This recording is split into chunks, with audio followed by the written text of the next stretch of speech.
average kan khoi lenga average kan khoi dona heta average question te than khata manga question som panga som paru borvel omanga he kan solve panga a simple talk in karon tran masa chanchu mit tam takin sha thiam lo kala owangin nakina po question dang hei aya har sa jok te po kan solve don ani te he karon shat tir masa ni sela tuna average hi kan solve na turin formula pakhat chia shat turoma hei formula shalawin engma kan solve thei don lo ani te he karon soi masak ni sela hei formula nia formula average formula chu enge kan ti chuan sum of the given numbers number on pe jong le divided by total given number hei formula shalawin engma kan solve thei don lo ani entir nan tuna kumsom ni pakhat inita a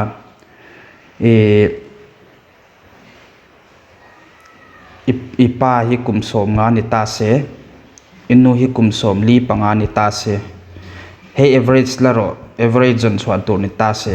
engting kan jon chwa don ti kha heta tang kan chathei dona he average ani awang in if some of the given number heta some of the given number ti enja ka wang in hey zong heta number in pe zong kan plus nga engzan nge by total heta total given number omanga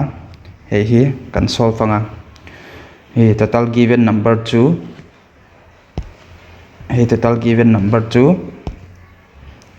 number yang jange kan ti chon pakhat pani pathum ani awangin by 3 ania hei kan jon chwa chuan average ni mai ani kan plus anga 20 le 50 le 45 kan plus chuan 5 6 7 8 9 10 11 115 ania 115 divided by 3 2 in divide 1 3 3 9 10 11 25 3 8 are 24 ania 1 3 38.33 ani hei average ania hei pathum average hi 38.33 ani ti heta tang shat to ania baka hei hi shat tur pakhat poimo chu enge kan ti chuan heta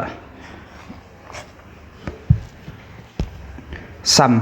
achang chuan a question tam taka achang chuan chu nel question tam taka he tiang in pe jok nga hei pani a in an pe anga asam kha engzan nge ti kha shat tur ania hei hi total given number he lampangai transfer chuan heta divide ani wangin multiply in aron kal don ani sum of the given number 2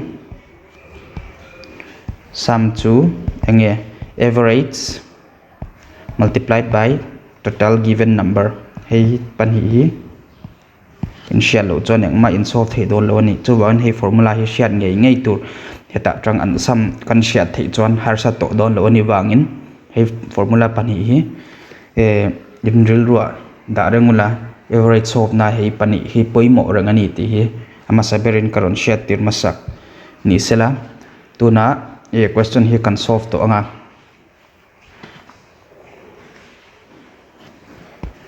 what is the average of 410 415 475 525 560 le 720 nia hey average engjang ye kan ti chuan 410 le 475 525 560 720 hei kan plus anga engzan nge kan mu don kan ti chuan plus anga 2690 kan mu don ani hei ania hei kha sum ania sum average on so na turin nakina karon jak her to lo sum by total given number ni wangin hei total given number 2 1 2 3 4 5 5 and even 5 ania asam chu engzan kan ti chuan 2690 divided by 5 ania hei in divide chuan a divide dan shaturin karon ngai to ngal mayanga 5 3 8 hei 538 in mudon ani 538 chu heta option number 3 hei answer ni ngal mai ani tuna next question akan lut le ngalanga the average of 35 39 41 26 46 27x heta x an pekhera hi average kha 38 ani wangin find the value of x jon chhuat tur ania hei kha engtine kan ti don ti chuan average chu sum by total given number chu engjai kan ti chuan 1 2 3 4 5 6 ania 6 asam kha engjan nge 35 plus 39 plus 41 plus 46 plus 27 plus x divided by 6 paruk ani wangin ania an average kha engjan nge kan ti chuan heta question an pia 38 ania chuwang 38 kan jiak thei ngana tuna hei hi transfer ula 38 multiplied by 6 chu engjan nge hei le hei number panga te kha kan x kha kan sial lo wangin hei number panga kan plus anga kan plus chuan 188 kan mudon ani heta plus x ala wangin plus x kan jiak anga 38 multiplied by 6 chu 4 in here 6 3 are 18 19 20 21 22 228 ania 188 plus x ania tuna hei kan transfer anga 228 le minus 188 kha engzang hi kan ti chuan x kha 40 hei answer ani chuwang heta option number 2 answer ani next question kan lut dona what will be the average of first 4 positive multiples of 8 first 4 positive multiples of 8 atia 18 a multiply thei zong apali amasa pali te kha average engjan nge ti kha nia 18 a multiply thei chu 8 ania 16 24 8 2 are 16 8 3 24 8 4 are 32 hei ania by number engjan nge kan ti chuan average jon chhuat tur ani wangin pali ania hei hi 8 plus 16 plus 24 plus 32 divided by 4 ani kan plus anga hei 6 12 13 14 18 20 0 2 in hand ania 1 3 6 7 8 ania divided by 4 to 20 chu wangin answer kha heta option number 2 ani next kan lu le anga the average of 23 hei ni chen minen ai nang che ania ma se kan chok le thong an sia thiam lo takin average kha 23 plus hei in plus chuan divided by 6 ani chuan 35 in mudon ani chu wangin 23 plus 27 plus 29 plus 36 plus 47 plus x divided by paruk ania by 6 equal to average kha 35 hei formula nia achunga karon soito wang karon jak her to longa hei in plus 1 23 plus 27 plus 29 hei panga in plus 1 162 in mudon ani plus x by 6 equal to 35 ania 162 plus x 35 le hei transfer 1 divide awma i transfer 1 multiply na ron kal donani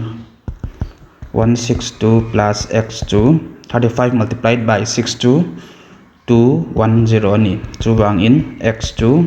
in transfer nga heta plus om wangin transfer 1 minus 210 minus 162 x2 engjan nge kan ti chuan hei pani in minus 1 48 hei answer 48 option number 3 ani next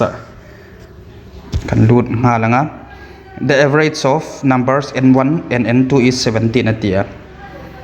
n1 le n1 plus n2 to 17 ania by 2 hei average kha 17 ani wangin n1 plus n2 to 17 multiplied by 2 to 34 ania n plus 1 n2 to 34 ania hei star mark karon penga tuna hei kan zo to a the average of n2 and n3 is 44 atile a n2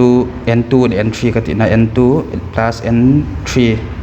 by 2 to 44 engwange by 2 kalak pani ani ewangin hei pakhat pani ania n2 plus n3 to 44 multiplied by 2 to 88 ania hei star hei pani ania tuna kan mu to what is the difference between n3 and n1 atia n3 le n1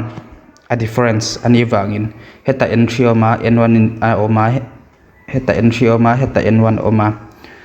n2 le n2 common ani wangin minus stop thea ma se hei hi ma sa jok tur ani n2 plus n3 minus hei minus the polar left hand side right hand side n1 plus n3 bracket tel te ngai ni heta kan tel lo chuan hei n1 chia kan minus ti na nia hei kha dik thelo chuwan apan in kan minus ani wangin n bracket kha tel ngai 88 minus 24 right hand side kha tuna n2 plus n3 minus n1 minus n3 ania 88 le 32 in minus 1 54 in mudon ani chuwangin heta n2 hei hi n1 plus n2 hei hi kaziak suala hei hi n2 turani chuwangin n2 plus n2 minus n2 chu 0 nia chuwangin n3 minus n1 chu 54 ti na ni mai ani answer hi option number 1 ani next kan lut anga the average of 50 teachers of a school is 66 years school pakata teacher som nga oma an average an kumzat kha average in 66 ania teacher som nga kha the average of 60 teacher of another school is 55 years school danga teacher som ruka oma an average 55 ania what will be the average age of teachers of both the school together atia chuwangin hei hi a school average lak tu ni wangin average in lak thina turin asam kha poimo masaber ania sam shalowin average kan sol the don lo shima chuwan an sam hei ama sabera hei ani wangin hei kan sol masaberanga an anwa hei the average hei hi kan sol lenga hei pani an sam kan shet chuan heta kan apathum na heta kan tel thei mai don ni chuwangin masaber kan solve masanga the average age of 50 teachers of a school is 66 years atia an sam chu engzat nge ni china formula karon pek to direct in karon solve to anga 50 teachers ania multiplied by 66 hei hi in multiply chuan 3300 in mudon ani hei hi 50 teachers of na school ania pani na chu the average of 60 teacher of another school is 55 years and the wangin teacher zat kha 60 ania an kum zat hi average hi 55 ani wa an sam chu 3300 ani ve ani hei hi 60 teachers of na ania chu wangin an total chu eng zat nge kan ti chuan 6600 ni don ani in plus 13300 voi ni in plus 1 6600 ni don ani chuwangin question a what will be the average age of teachers of both the school atia an kumzat teacher te kumzat kha a total kha hemizat 3600 ania 50 teachers a heta 60 teacher a 3300 an kumzat ania teacher omjong kumzat chu a total sangruk zaruk ti na ni mai ani chuwangin sangruk zaruk ania sangruk zaruk divided by average to heta karon jak le lokanga average to sum by total given number ni wangin sum kha 360 hei le hei in divide chuan ni mayam total given number to teacher engzan niom teacher som nga plus 60 chu jale som ania hei 11 6 are 66 0 oma heta 0 pakhatum wangin heta kan danga chu wangin answer chu 60 years ani 60 years chu heta option number 1 hei ani answer. Next kan lut ngalanga the average weight of 12 boxes is 63 kg ania. If 4 boxes having an average weight of 70 kg are removed atia 60 box som pani a oma box som pani kha an average weight hi som ruk pathum a oma som ruk pathum ania ma se average weight kha 70 pali heta box som pani kha pali an lak chho chuan pariat a don ti na ni maya ma se a pali kha an average weight kha 70 kg ania chuwangin what will be the new average weight of the remaining box pali an pai nu box pariat a oma box pariat kha an average weight kha engzat nge ti kha nia an hei hi average jon chwa turania chuwangin hei po a total weight kan chiat lo chuan engma kan she don lo chuwang ama saberin hei kan solve ma sa anga hei kan solve ma sa don ani. The average weight of 12 boxes chuwangin sum of 12 boxes chu engzat nge kan ti chuan 63 multiplied by 12 ania hei in multiply chuan 7 5 6 in mudon ani baka next to enge nsoi kan ti chuan if 4 boxes having an average weight of 70 kg are removed heta trang 4 boxes he kha box som pani ania box pali an average kha 70 kg an remove an tia chuwangin kha heta trang in minus angaya an total weight atang chuwangin hei sum of 4 boxes chu engzangi kan ti chuan an average weight kha 70 ani wang multiplied by 4 to 280 ania hei hi in minus chuan an difference to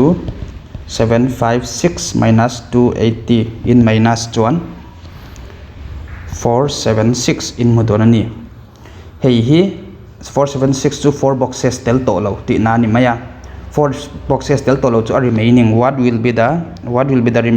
average weight of the remaining boxes ania 476 kha box pali tel to lo wangin 476 box som pani atang box palian paya ni chon box pariat chaw om to ti na ni 8 5 are 40 ania in divide chuan 8 9 are 72 4 o manga 0.0 8 5 are 40 chuwangin answer chu 59.5 hey average a remaining box average zatani 59.5 at option number 4 hey answer ani. Next kan lut dona the total weight of 12 boxes and 12 boys and 8 girls is 1080 hey average ni lawani a total weight ani ngala 12 boys le 8 girls an average to an weight shim to 1080 ani kg ania. If the average weight of boys is 50 kg boys kha 50 kg an average ani chan boys chu engzat ngem kan ti chon som pani a oma chu wangin an sum chu sum of conject here to longa sum equal to som nga ni wangin som nga multiply by mi engzan niam mi pa kan ti chuan som pani ania hi zaruk ani an sum hi boys kha zaruk ania an total weight kha he ania mi pa som pani telin ma se ta za sangkhat som riat atang zaruk kan payanga 84 480 ania hi meithia zong girls 8 girls te weight khania chuwang in an average chuang zani kan ti chuan 480 divided by 8 to 8 6 are 48 ania 0 pakhato mai ta 0 chuwang answer chu 60 kg ani chuwang answer eta option number 3 ani ngalani. Next kan lut dona. In a class, the average age of 40 students is 12 years. Students som li kha an average kha 12 years ania. Heta full stop tur chuni. When teacher age is included into it, the average age increases by 1. 12 teacher age an include chuan 12 ni to lawin 13 ani to ni atiani. Chuwangin a teacher kum zat kha eng zat nge ti kha nia question ron zo. Chuwangin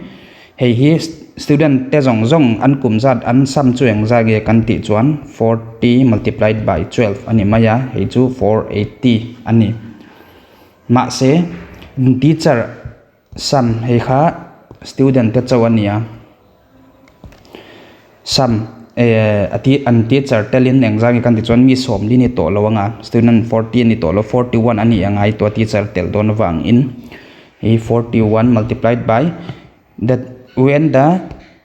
teacher's age is included, the average increases by 1 atia. Include hei kha 12 kha 13 aro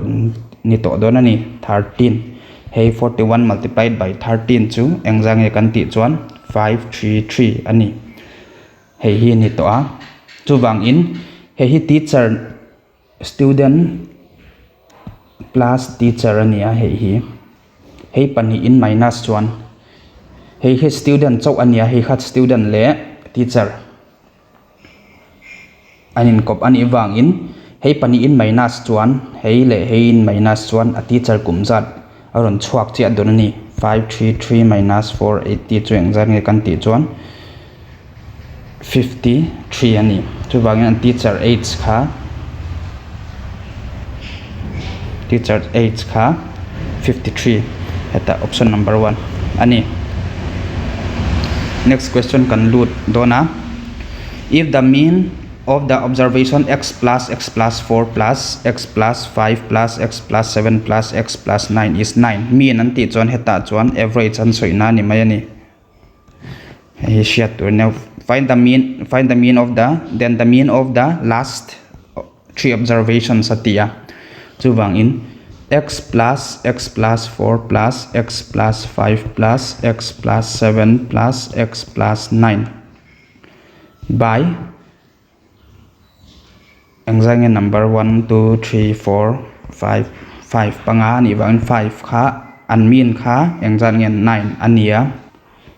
Heta x engzang nge om x pakhat pani pathum pali pangam wangin 5x ani maya plus hei 4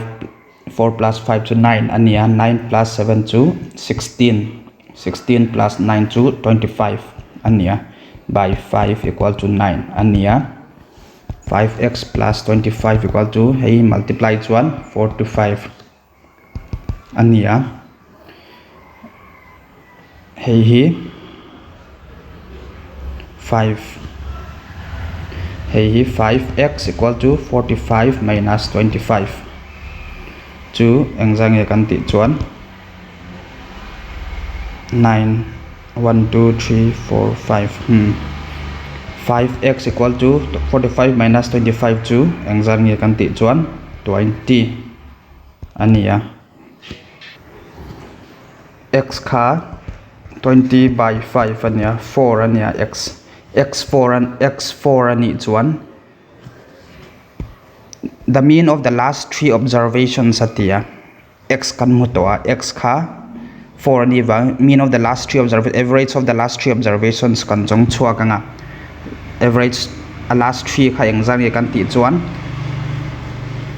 x plus 5 pakhat x plus 7 pakhat x plus 9 pakhat pathum hei kha last 3 ania. Chu wang in hei kan jong chua kanga x plus 5 kan ti chuan engzang e 4 plus 5 to 9 ania. 4 plus 7 x kha heta 4 plus 5 ania 4 plus 7 achan chu x kha 4 heta 4 ani to wangin 4 plus 7 to 11 4 plus 9 to 13 hein plus la engzang e niang 9 10 11 12 13 3 1 in hand 1 2 3 33 ania. 33 a total kha last three observation atia wang in last three hei last three ani wang in divided by 3 to 3 1 is 3 1 is 3 11 answer hi 11 ani option number 3. Next question kan lut dona average of n observations is 38. Average of n observation atia n oti chuan engzat nge ti kan shelo pakhat poni thei panhi poni thei pathum poni thei ania hi average kha 30 ten pakhat angin kan ngai tonga chan chu hei po n vek ain jaka average of n other observation is 42. Average of remaining n observation atia 55. Average of all observation atia wang in engzat nge ti kan shelowa ma se n ani veka wang in 1 kan ziak top mayanga heta a total chu ama saber hei ama saber chu 38 ania chu wang in at sum chu 38 multiply by 1 chu 38 ania hei ma saber ania pani na chu an sum chu engzang nge kan ti chuan hei average of n other observation is 42 atia chu wang in heta 42 multiplied by 1 to 42 ania number 3 sum chuang zan nge kan ti chuan average of remaining n observation is 55 ania chu wang in sum chu 55 ni mai ani hei plus ulai nge aniang a plus 2 10 plus 5 15 1 in hand 9 10 11 12 13 135 ania 135 ania wang in hei 135 ka sum kan thetawa average of all observation engzang kan ti chuan pathum ania 3 hei divide to 3 4 are 12 15 3 5 are 15 so by answer hi 45 at option number 1 ani. Next question kan lut dona the average of 25 men is for 28 years mi pa som ni panga kha an age kha average kha 28 years ania 5 new men of the average of 5 new men of an average of 25 years join them. Find the average of all men together atia chu wang in average age of 25 men to 28 years ani wang an sum chu engzan nge hei hi 25 multiplied by 28 ania hei in multiply chuan 700 in mudon ani chu wang in 5 new men of an average age of 25 years join them atia wang in heta newly join sum chu engzang nge kan ti chuan mi panga in join bela ankum average to 25 ani wang in 25 multiplied by 5 to 125 ania ankum zat hei hi mi som ni panga kum zat ania hei hi mi panga kum zat an total khania ankum total zong ania chu wang in question kha find the average of all the men together an average on chwa tur ania hei hi kan plus anga kan plus 1 825 kan mudon ani 825 ania 825 divided by mi engzang e kan ti chuan mi som ni panga nia panga aum wangin som thum ania hei in divide chuan 27.5 in mudon ani chu wangin hei ka don divide kher to lo nga ka sof sa ni wangin 27.5 ania heta option number 4 27.5 ani. Next question akan lut halanga if the average of 35 numbers is 22 number som thum panga ania hei number zat hi heta a number shim zat ni loin number som thum panga a ti na nia som thum panga an average hi 22 ani chuan the average age of the first 17 numbers is 19 and the average age of the last 17 number is 20 tin jaka hei hi number kha in chia thiam turin number heta ta se som thum panga in jaka nga heta ka jak ling lo mayanga hei number heta number sanguma 1 poni thei 2 3 tin pon kal thei chu choi thei ni lowa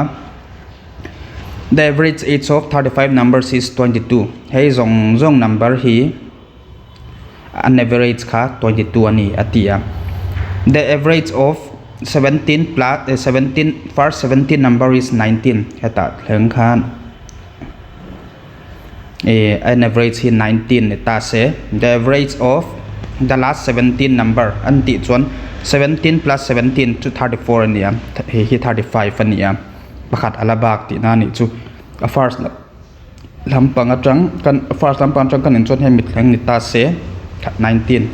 last lampang atang 17 chu heta om dona heta number lo la om ta se 17 ni hei pakhat alabaka.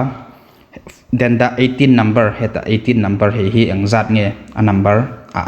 a engzat nge atia 18 number na kha chu wang in hi kan jong chuak don ni helam pang last the average of the last 17 number is 20 te helam pang kha 20 ania ama saberin hey the average of 35 numbers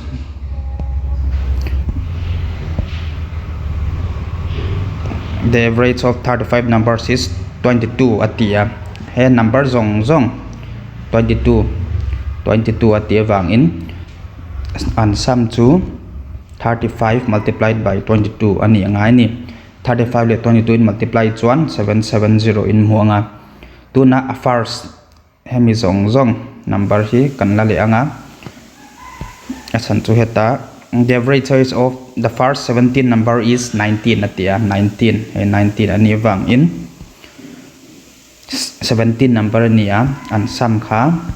17 le 19 in multiply chuan 3 to 3 in mudon ani hi pakhat na hi pani na apathum na chu an sum chu engzat nge kan ti chuan the average of the last 17 number is 20 heta hemun thlang kha 17 number kha 20 ani ati wang in 20 multiplied by 17 number ania chu wang in 17 hei in multiply chuan 314 mudon ni chu wang in hei hi 17 le 17 ve ama hei number 2 kha hemi thleng ania number 2 kha hemun thleng ania number 3 kha hei kha nia number 3 kha an total chu kan siat sa ni to an hei le hei in plus hei in plus anga het ni in plus anga le a total avayan total kha in minus chuan hei che a chuak don ni chu wang hei kan plus anga 36663 ania heta chang number 18 na kha hei le in minus chuan 770 le 663 in minus chuan a 18 number na che ani don ni 663 hei 770 le 663 minus 107 in mudon ni hei hi a 18 number na ani chu wang in 107 hei hi option number 4 answer ani. Next question kan lut nga langa given that the mean of the 5 numbers is 28 number panga given that the mean of 5 number an average kha number panga hi 28 ania if one of them is excluded heta number panga a pakhat unexclude chuan pali ani to anga the mean gets reduced by 5 pali ani chuan amin hei po engzatin nge ain thak kan ti chuan 28 minus 5 reduce kha minus ania 23 ani don ani chu wangin excluded number hi jon chhuat tur ani. The mean of 5 numbers is 28 atia chu wangin an sum chu engzan nge ani don 28 multiplied by 5 chu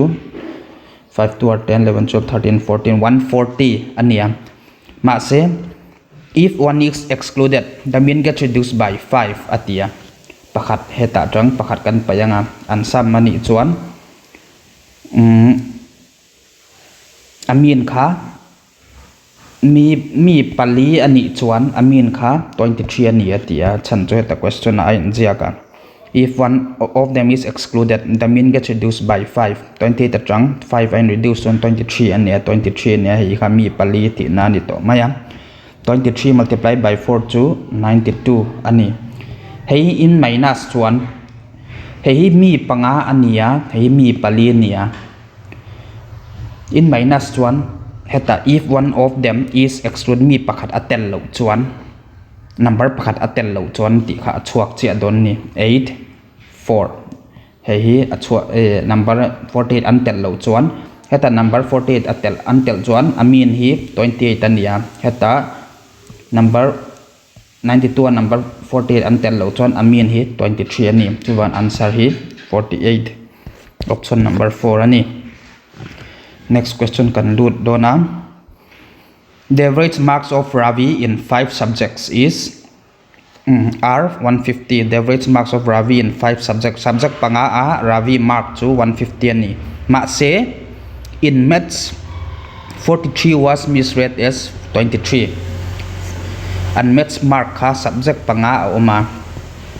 And maths mark jan so ya tuna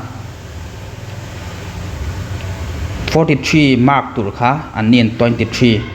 Hei kha dik zo kan 23 an chiar awang in 43 an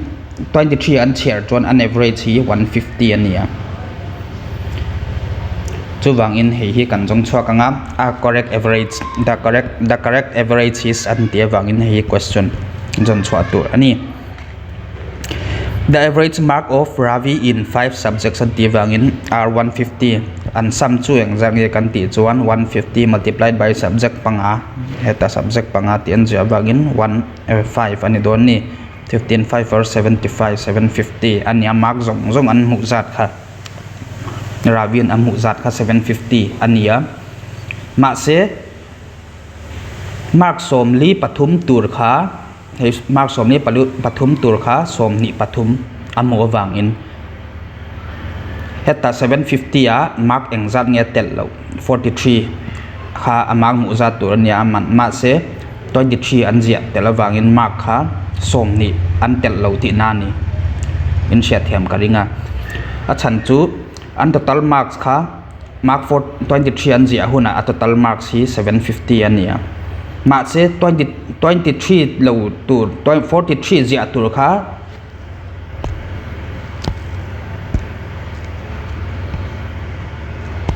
hei 43 zia tur kha aman 23 an zia awang in amak hi average hi asang lo ja som nga ania ma se ja som nga ain atam jok tur ani a chan chu 23 ain 43 atam jok awang in chu wang in mark som ni kha an tel lo wa heta mark som ni kan tel chuan ja sari som sari amu tur kha jasari som nga amu phani chuwang in hei hi an average thar hi the correct average chu exam kan ti chuan subject panga ni wangin 5 hei in divide chuan 5 1 is 5 2 7 5 5 are 25 25 4 are 20 ania 154 correct average kha 154 ani hei hi answer ani next question kan lu tanga the average of first 10 prime number kan ti kha ama chawa in divide thei ho and tir nan 2 po average ania prime number ania chan chu 2 kha number dang in divide thei lo 3 po ania 5 po ania 7 po ani da chan chu 7 po number dang in divide thei lo shim khatiang ho kha prime number ania the first atia heta chang number the first 10 prime number som thlang khap average kha engzan nge an ti awangin 2 3 5 7 8 kha 2 pon divide thei 4 pon divide thei chu wang prime number thei 9 pon thei lo 10 pon thei lo 11 anianga 13 anianga 14 15 16 17 19 azo 23 29 heta kan jiak mayanga plus 29 1 2 3 4 5 6 7 8 9 10 so matling to a by 10 hei hi 10 kan ti na chan chu first 10 ani average kha jon chwa tur ani awang in 10 first 5 ati chuan panga chia hei panga che kan langa divided by 5 tur ani ama se tun 10 ati awang in divided by 10 kan ti ani 2 3 5 7 11 13 17 19 23 29 hei kan plus chuan 1 2 9 kan mu don divided by 10 hei in divide chuan 12.9 hei hi answer ani 12.9 option number 3 hei answer ani tuna next question kan lut nga the average of 24 numbers is 26 numbers of ni pali average to 26 ani atiam the average of the first 15 number eta number o manga chia them tun karon jiak le anga heta number om ta se hein kha number engzat nenge mozat ani anga avain number enge mozat kha anei vek don ni hei kha an average kha 26 atia the average of the first 15 number ania hei kha 8 number 15 plus 8 chu engzat ge kan ti chuan 8 9 10 11 13 23 ania ma se ta po 24 ani wangin pakhat kha an la che an share lo ti na ni chu wangin hata 15 hemun thang kan tianga 15 hei kha 15 hemun thang kha an average hi 23 ania the last 8 hei kha 8 ni ta se hei average hi 33 ania chu wang find the 16 number hei hi jon chwa tu ni china min en ai nang chia ama saberin an sum total awa in engzan nge an sum chu kan ti chuan average kha 26 ani wangin 26 multiplied by number engzan nge som ni pali ania 24 hei kan multiply chuan engzan nge kan ti chuan 624 kan hudon ni apan hi na engem the average of the first 15 number is 23 hei emun chia kha 23 ania an sum chu engzan nge kan ti chuan an average 23 ni chuan number engzan nge om som panga om ani wangin som panga ania hein multiply chuan 3 4 5 in mudon ni pathum na an sum chu engzan nge kan ti chuan pathum na that of the last 8 number is 33 an average 33 ania pariat ani wangin 33 multiplied by 8 chu 264 ania chu ban hei lei in plus chuan engzan nge ani don kan ti chuan in plus chuan 609 in mudon ani 609 mu chuan hei lei in minus chuan heta a 16 number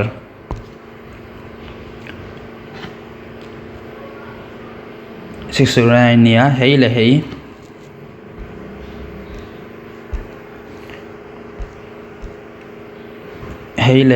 hei in minus chuan heta number hei hemun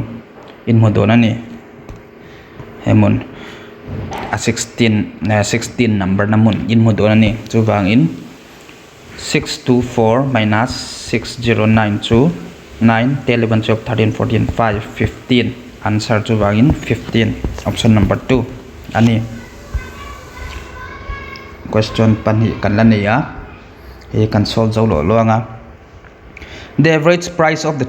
three items average ania soi heta ha 3 items the average price of 3 items is rupees 14265 and 14265 and wang in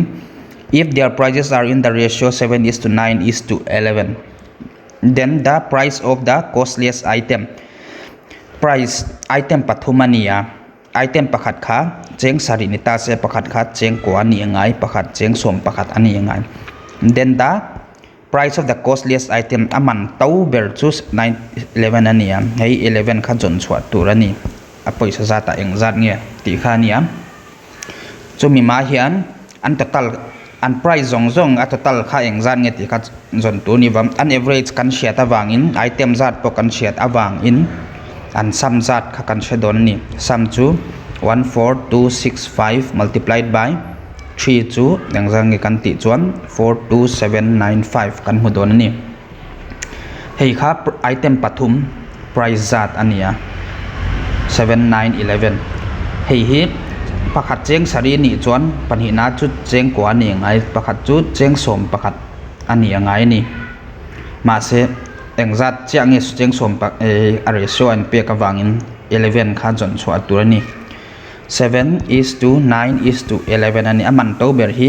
costliest item an ti wang cheapest an ti chuan 7 jon chua tur costliest a to ber ani chuan 11 jon chua tur ne mai ani 11 by hei an plus vekula engzan in mu don kan ti chuan 27 kan mu don ni 11 27 hi hei ani 27 multiplied by an total hi 42795 ani wangin hei cancel ola divide taw la in du chuan divide in du chuan cancel thei in cancel chuan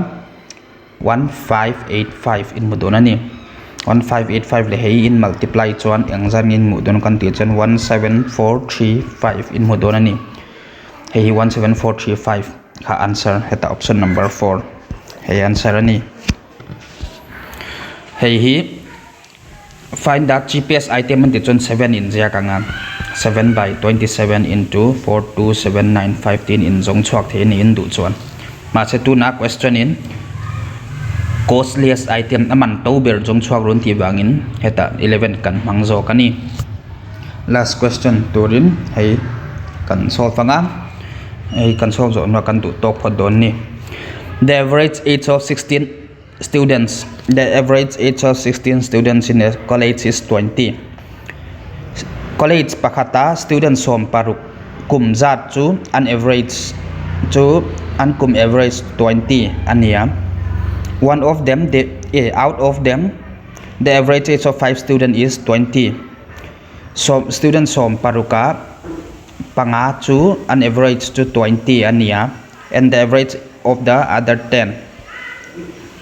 to the average age of other 10 students is 20.4 ania heta pop panga som heta som paruk ni box se pakhat kha an left out omani chuwan kha find the average of the 16 student hei hi jon chua tur an akum zat ti khania ama saberin number 1 kan tianga an sam student te zong an sam kha 8 an kum zong plus ula engzan nge ni don kan ti chom average plus total number given 20 multiplied by 16 chu 320 student som paruk chu an kum zat zong plus ula 320 in hudon ani panhina a average age of 5 student is 20 atia wang in an sam chu engzan nge kan ti chuan 20 into 5 chu 5 to 10 100 ania pathum na chu average age of the other 10 students is 20.4 atia wang in an sam chu 20.4 multiplied by Mizo ani wang 10 205 ani hei hi engzan nge total kan ti chuan 305 ania 305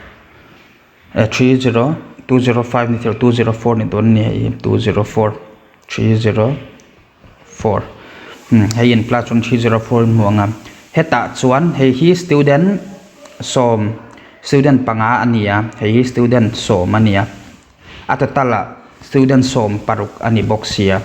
chuwang heta pakhat alaba ka hei plus som panga ania pakhat a left out tom kha hei kha akum zat kha engzat nge ti kha nia find the age of the 16 student heta find the age of the 16 student at tiawang in hei in plus hei le 304 le 320 in minus 1 ha student a 16 student na ni don ani hei hi 16 ani chuban answer hi heta option number 2 16 hei hi ni dona tuna question dangom to lo wang in hei hi khatiang in kan du tok photanga nakina po hei aya atap jok tepo nakina kan solve zelanga nangni pon thatakin enula shiat pha natin lo mangula in ham chat na thil shat dal na te in nei chuan midang bula po serula mitam takin hemi video chung atang thil tam tak shat pha se ti kha kadu dan ani wangin nang ni pon min lo share sak chau donia ti hin karon dil do ni tuna voina kan thil ti thei kan so the hetiang thlengani e kalome